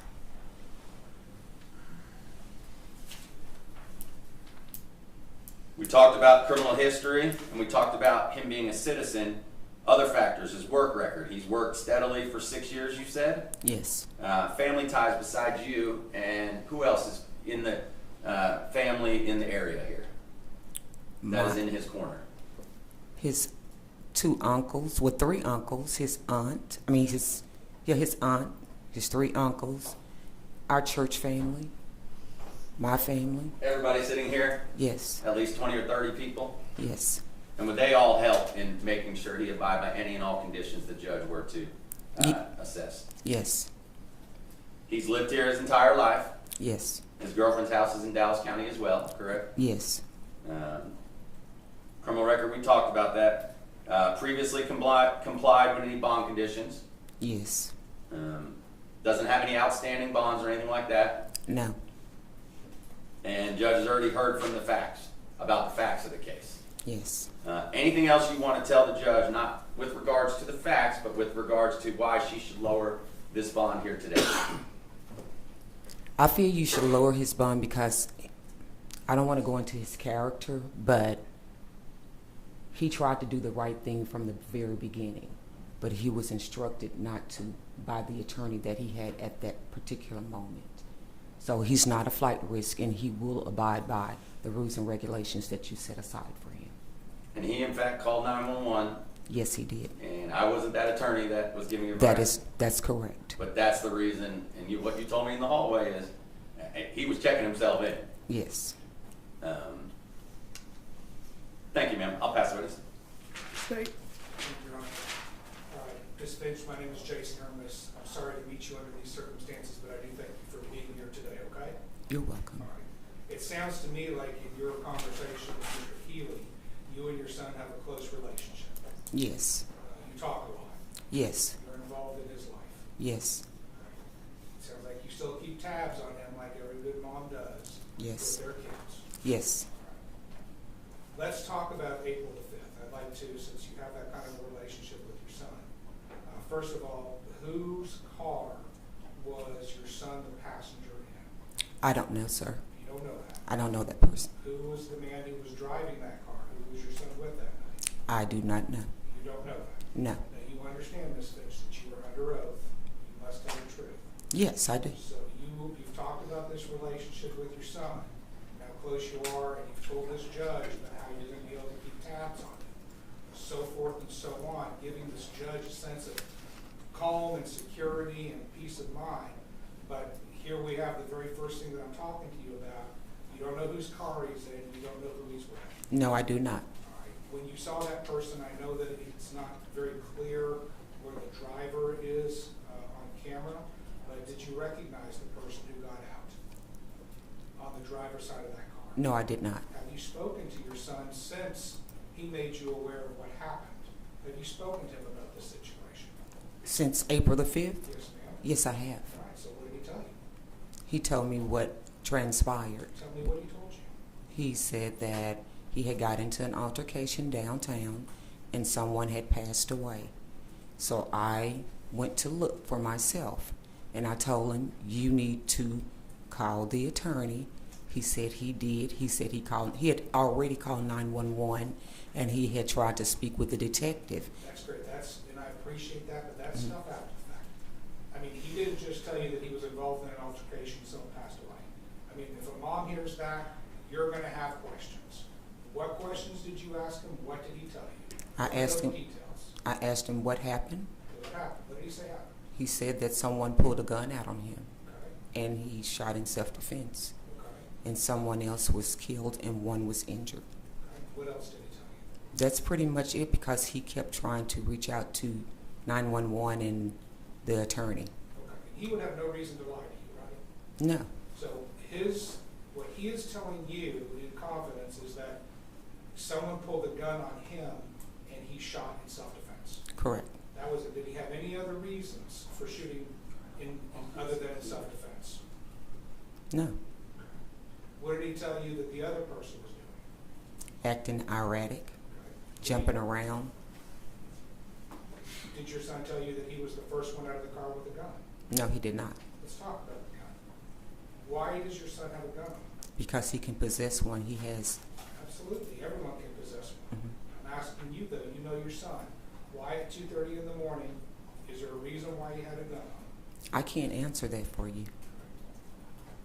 Do you even know what he was doing that particular evening? No, I don't. You said that you looked into this particular situation yourself. Did you come downtown? No, I just went on social media like everyone else is. When did he first tell you about this? It happened on Saturday the 5th, I think. So when did he first tell you? When did he have this conversation? Saturday the 5th. Where did that conversation take place? On the phone. Where was he? I don't know where he was at that time. I was at home. Did Sleep. you know? I'm sorry. Sleep. Okay. Did you know that he had a gun and that he owned a gun prior to this? Yes. Where is the gun that he used to kill Miss Long? I don't know. Didn't you ask him that? No, I didn't. Did he ask you, like, hey, Mom, what should I do with this gun? Clearly the police are going to want it. No. That's for him and the attorney to discuss. And what would you recommend had he said that? There's no objective relevance in that. Overruled. What would you have told your son if he said, I got the gun, what should I do with it? Ask the attorney. Right. As far as the communications between the detective at the Dallas Police Department and your son's first lawyer, are you aware that the lawyer was made aware on the 8th that the warrant had gone hot? It was active. That information was passed on. Are No. you aware of that or not? No. Okay. For 10 days after that information had been conveyed, apparently your son wasn't communicating with his lawyer. Do you know if that's true? That is incorrect. Okay. Was he communicating with his lawyer? Yes, him and several other people as well. So then, presumably, you're confident then that your son was aware that he had an active warrant for his arrest? No, I'm not. So, although the communication you said was going on, you're saying that the attorney may have withheld that information? It's possible. I can't answer for him. What was Mr. Finch doing in those 10 days, getting his affairs in order? Trying to reach out to the attorney. They had discussions and he told him to wait. So that's what he was doing. I called every day, all day. Have you talked to the attorney? He said he hasn't called me back. I've texted him. He won't call me back. And what was he trying to communicate with his attorney about? To turn himself in. So To he come did- with him to turn himself in. So he did know that there was a warrant for his arrest? No, he was turning himself in because he knew he was involved. To come and speak with the detective. That's what I mean. Your son, you said he works at a barber shop. It looks like he works a lot of days, and it looks like he works a lot of hours. He indicated on some of his booking paperwork or his assessment paperwork that he is self-employed. Is he a self-employed, like a contractor with the barber shop? Yes. How much money does he make? I don't ask that question. I don't know. The number that's on the documents indicates $7,000 a month. Does that sound accurate? I can't answer that question. I don't know. Is there any reason why you would dispute that that is what Mr. Finch is indicating his monthly income to be? I can't dispute it because I don't know. Okay. And Mr. Healy, and I know Mr. Healy, I've known Mr. Healy for 25 years. We were prosecutors together. He's a fantastic attorney. He was talking to you about some of Mr. Finch's priors, his history, right? Yes. Now, you understand that your son, he's run from the police before. You know that, correct? No, I don't. You're unaware of, in 2006, for him being arrested for evading? No, I'm not. You didn't know that? No. Let's talk about, you mentioned the burglary of a habitation. He did serve a 5-year, I think it was a 5-year probation on that, right? Yes. And are you aware of the facts of that particular case? No. Do you understand that there was a gun found on him in that particular case? No. And are you aware that there were motions to revoke him from that probation filed by the state that were not granted or they were withdrawn? Did you know that? No. Are you aware that he was unsuccessfully discharged from that probation? I was unaware of that. Was he also, I'm going to ask you to correct me if maybe my records are wrong, but he was also on a probation for felony possession of marijuana. Am I right or wrong about that? I believe so. And then, of course, we did talk about the misdemeanor, possession of misdemeanor marijuana as well. These occurred, though, like those offenses, that offense with the marijuana, that occurred during the term of his probation, correct? I don't know that. All right, well, I do want to talk about, there was also an arrest for, it was originally filed as an assault family violence. Are you aware of that from 2014? Yes. Him having to go to his granny's house, and the altercation occurred going to his granny's house. Can you fill me in on what was he living with his grandmother at that time, or was he living with you? No, he had his own place. And you're not arguing with me that on the night that this happened, he did not actually physically turn himself in to law enforcement or make himself available for actually any kind of questions whatsoever. You agree that that's correct, right? That is correct. And you don't know where this gun is right now? No, I don't. Do you have any idea who might know where that gun is? No, I don't. If you were to come into possession of this gun, would you let us know? I would let his attorney know.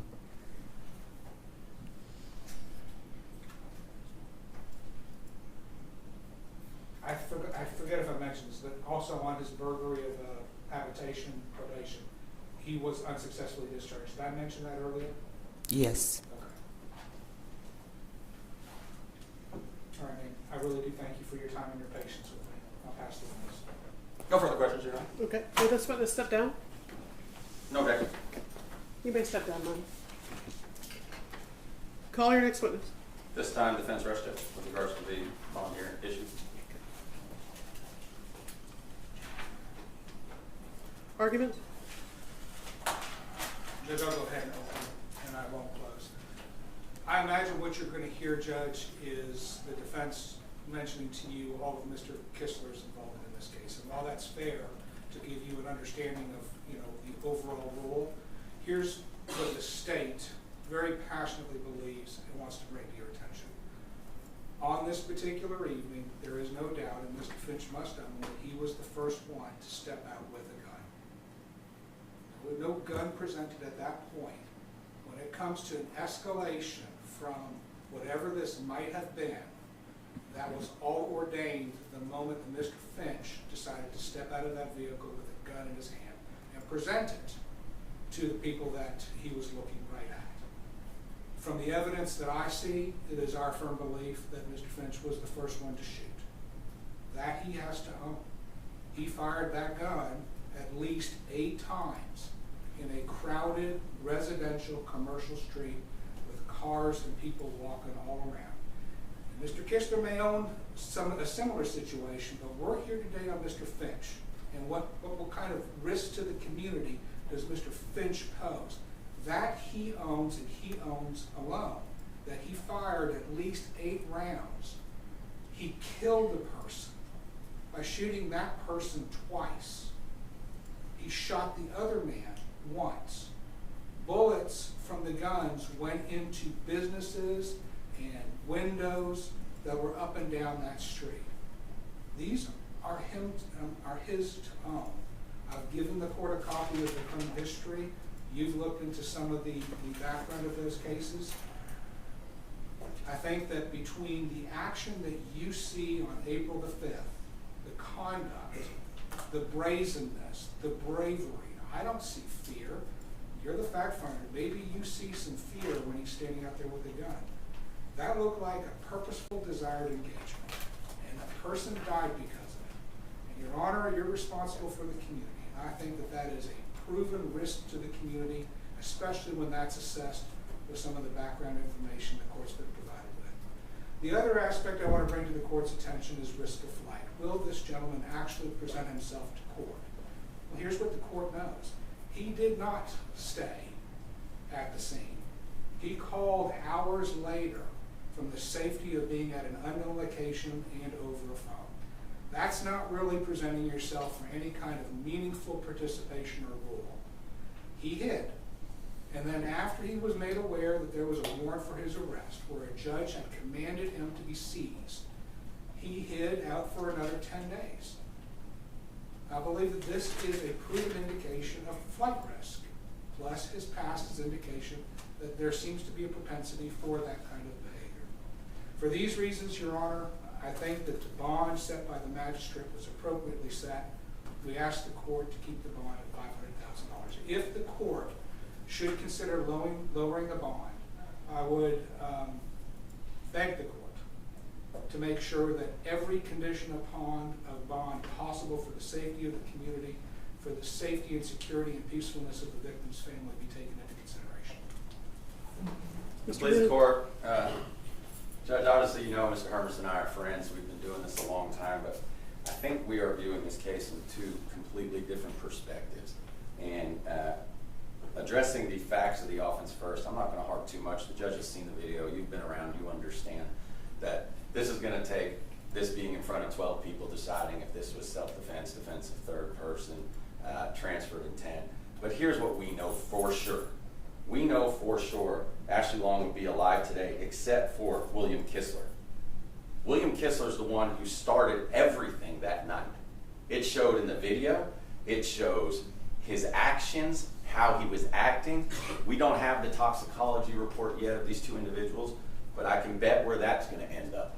He's trying to fight random people on the street, and then my client's car, driving by at a normal rate of speed, gets hit, so he stops.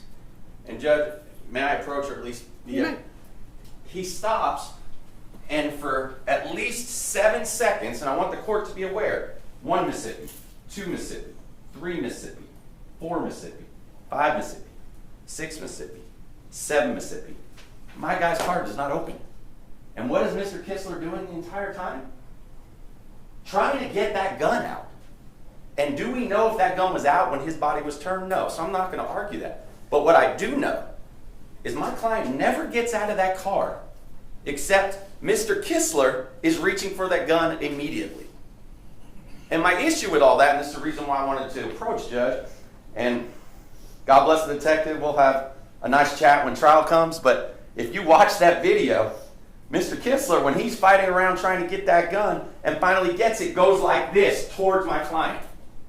And when he takes those steps towards my client has every right under the law to defend himself. So when you're looking at the facts and circumstances of the case, Judge, we're looking at a $500,000 bond right now for a very in question self-defense case in my mind. And you, as the trier of fact with regards to the bond right now, have to make a decision not just for that family, but for this family, for everyone involved, including the community. What is a proper bond amount for a case where it's all on video, Judge? You're going to be able to assess it. So looking at the facts, Judge, I would suggest just on the facts alone, the bond is preposterous at $500,000. Especially the way murder cases are handled in Dallas. This is not a capital murder case, but adding the facts together with this, with regards to the community safety standard, there are many things the judge can do to ensure the safety of the community. So we're going to start with reasonable assurance that it'll be complied with. Number one, he's never not shown up. He's the one that called 911. And you know what? I let Mr. Hermes ask about attorney-client conversations with his prior attorney, but we can't get into what his prior attorney told him. The jury will hear about that at some point. But right now, he listened to his attorney. Yet, before talking to an attorney, he's the one who called 911. After talking to an attorney, he's the one who comes and checks himself in. Was it days later? Yes. Did he run? No. That's a ridiculous argument. If he wanted to run, he'd be out of here. He checked himself in. They didn't come storming and arrest him. He turned himself in. So he calls 911. He turns himself in. Can't be an instrument of repression. I've addressed that, $500,000. Nature and circumstances of the evidence, we've addressed that. Ability to make bail. With regards to everybody here, what we're asking for, as his mother said, $100,000, they would have to come up with at least $10,000 to $15,000 cash to make bail on that. I don't feel that is unreasonable in asking for that, being that I know the judge can assess and will assess if she lowers strict conditions, including an electronic monitor, including potential hours where he has to be on house arrest. Safety of the community, again, you've heard from his mother who talked to you about how everybody will be on him to make sure he doesn't mess this up. Everybody who is in relation to my client understands the ramifications of what we're doing here today and understands this is going to have to be settled in front of 12 people. And when that time comes, they're going to be here for him and they're going to support him, but they want to support him and let him realize they're here for him at all times. Criminal history. I guess being arrested is cause for criminal history, but my client is not a convicted felon. The individual who started this is a twice convicted felon who couldn't have a gun. My client is allowed to possess a firearm. The individual who was reaching for his gun for 7 seconds is not allowed to possess a firearm. So when we talk about criminal history, he had a burglary of a habitation deferred. He was unsuccessfully discharged. I went and checked. The court can check. I think the court did. He owed some money and some community service hours. That's what that was about. All right? But he was not convicted of it. So he spent 24 days in jail on a possession of marijuana. That's his criminal history. That's what he's been convicted of. We know that he's a U.S. citizen. And then the other court factors. Work record. He works all day, 6 days a week. Family ties. There's at least 30 people in the crowd here, who family and friends, all live in Dallas County. Lived here his entire life, another factor to consider. Criminal record we talked about. Previously complied bond conditions. Obviously, if there was some problem with bond conditions in the past, you would have heard from it. I promise you Mr. Hermes would have brought it to you. No other outstanding bonds. This is all he's got. And we've already talked about the facts of the offense. Judge, I understand you're in one of these predicaments where you got 2 cameras, probably a camera out there, got every DA investigator and homicide detective that I know of in this courtroom right now for this bond hearing. You also have a grieving family, but you also have this grieving family, who after seeing that video and Would I suggest, after the court seeing that video, understands that there is at least, at a minimum, a severe problem in this case, factually, that's going to need to be determined by a jury of his peers. At this point, Judge, based on everything, based on the factors laid out in 1715, plus the factors that the courts consider, plus the facts of the offense that you heard, we will ask that you lower the bond to a reasonable amount of $100,000, which is in agreement with most murder cases here in Dallas County. This is not a capital murder case. And if the court wants to put an electronic monitor, if the court wants to put some type of house arrest, obviously we have no problem with that. The point is, though, bail is not to be, I believe you said it, factor number 2, an instrument of oppression, and $500,000 for a case like this is a clear instrument of oppression.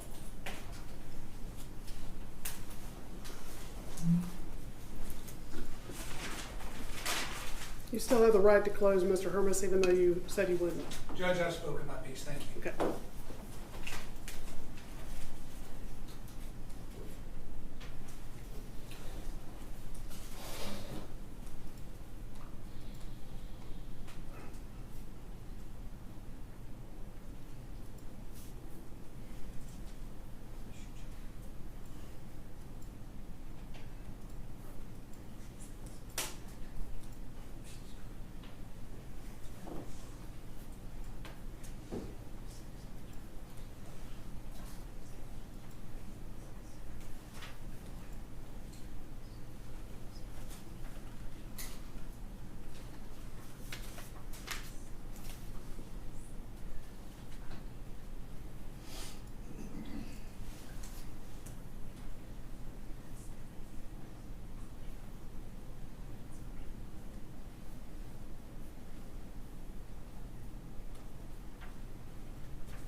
let's go back on the record. Having considered the Article 1715 of the Texas Rules of Criminal Procedure, the evidence presented by both the state and the defense, the writ is denied. The bond remains at $500,000, cash or surety.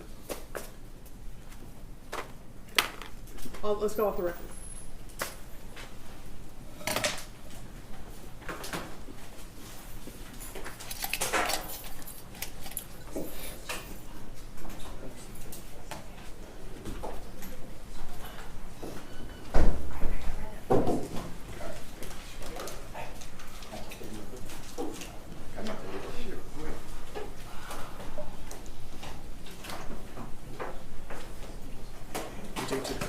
Yes, please.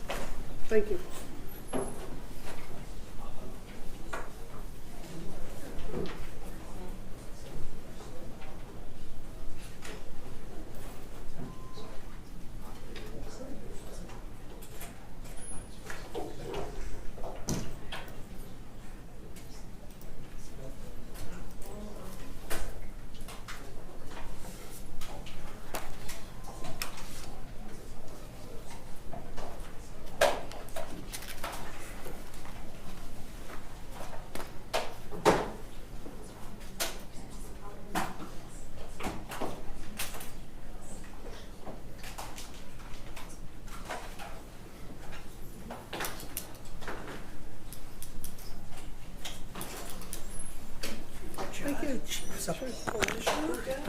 And then your report.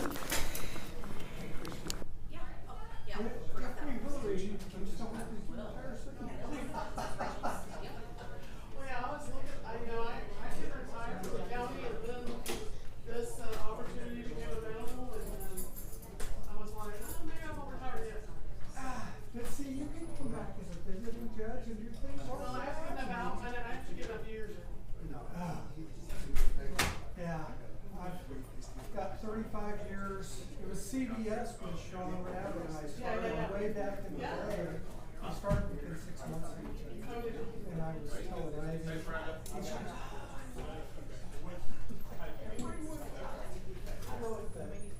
thank you so much. May I excuse your honor? You may. When this house is around, you start.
Was this one was sent last week also? I'm not sure what you need.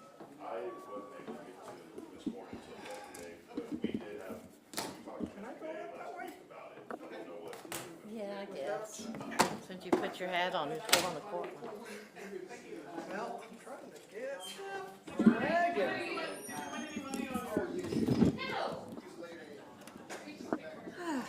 Bless you. All right, here we go.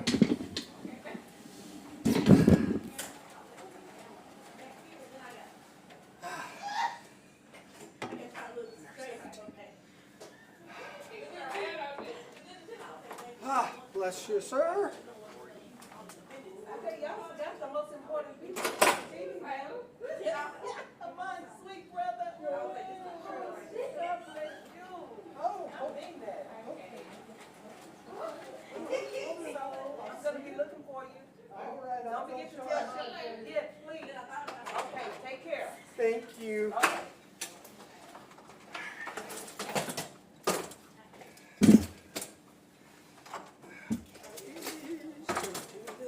There we go.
Got all your stuff?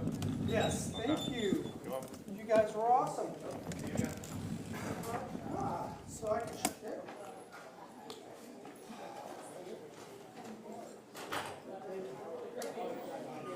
I'm good.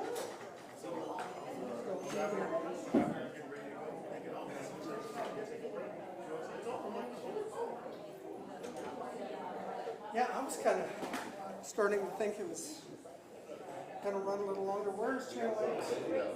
They left. Did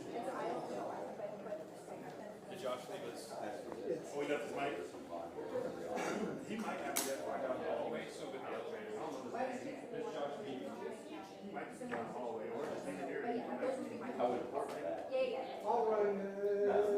Maybe you catch him. I mean, like, I don't think I've got his number. Correct. No, I think we'll be real rich.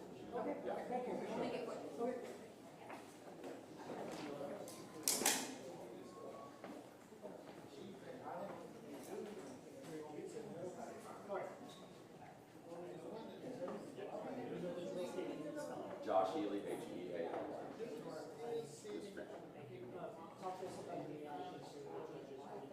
Judge is a great judge. A little disappointed. I thought she would lower it some based on her seeing video. Our opinion, who started this. However, a jury will at some point see it all, hear about, why my client did what he did.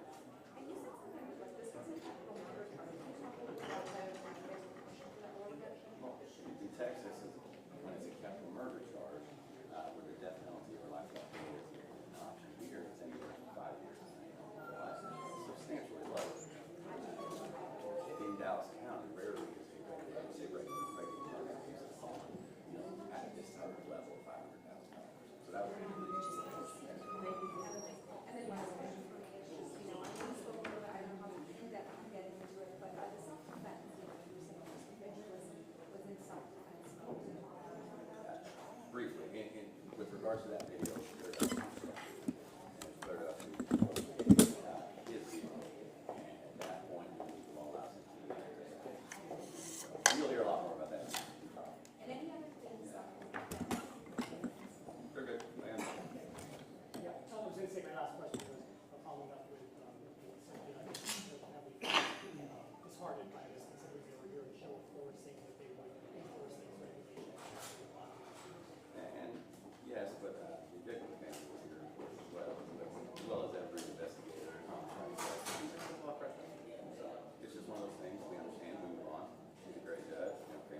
See ya.